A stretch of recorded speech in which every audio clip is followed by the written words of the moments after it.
আমার একটা ছোট্ট পুকুর আছে, এই পুকুরে আমি চাইতেছি কি 2000 পিস মনোসেক্স তেলাপিয়া চাষ করব।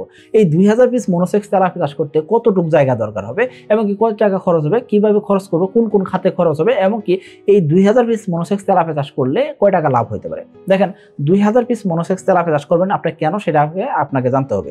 2000 পিস মনোসেক্স তেলাপিয়া আমরা চাষ করতে সবসময় নিরুৎসাহিত করি বা চাষ করতে না করি, কারণ কি এই 2000 পিস মনোসেক্স তেলাপিয়া চাষ করে খুব একটা লাভ করা যায় না।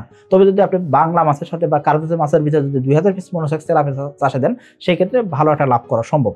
সেক্ষেত্রে অবশ্যই খেয়াল করবেন 2000 পিস মনোসেক্স তেলাপিয়া আপনার মেন চাষ না, আপনার হলো বাংলা মাছ বা অন্য মাছই মেন চাষ, ওর সাথে আপনি তেলাপিয়া চাষে দিচ্ছেন।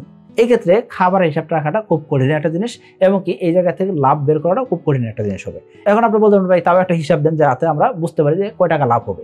দেখেন একক চাষের ক্ষেত্রে যেরকম লাভ হইতো এরকম কিন্তু লাভ এখানে নাও হইতে পারে বা লাভ বেশিও হইতে পারে। এখন খামারি বেঁধে এই জিনিসটা হবে।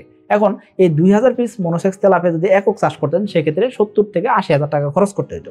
এখন যখন কার্পেট মাছের ভিতরে যখন 2000 পিস তেলাপিয়া চাষ করবেন সেই ক্ষেত্রে খরচ কম বা বেশি হইতে পারে। মাছ বিক্রি করবেন কয় টাকার, 1 লক্ষ টাকা প্লাস আপনি মাছ বিক্রি করতে পারবেন। এখন বলবেন যে ভাই এই 2000 পিস মনোসেক্স তেলাপিয়া যদি অন্য কার্পেট মাছের সাথে চাষ করি সেক্ষেত্রে অন্য মাছের কোনো ক্ষতি হবে না।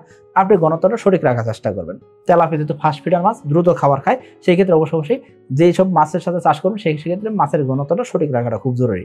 এখন এই মাছটা বিক্রি করবেন কতদিনে, 4 মাসে বিক্রি করা সম্ভব।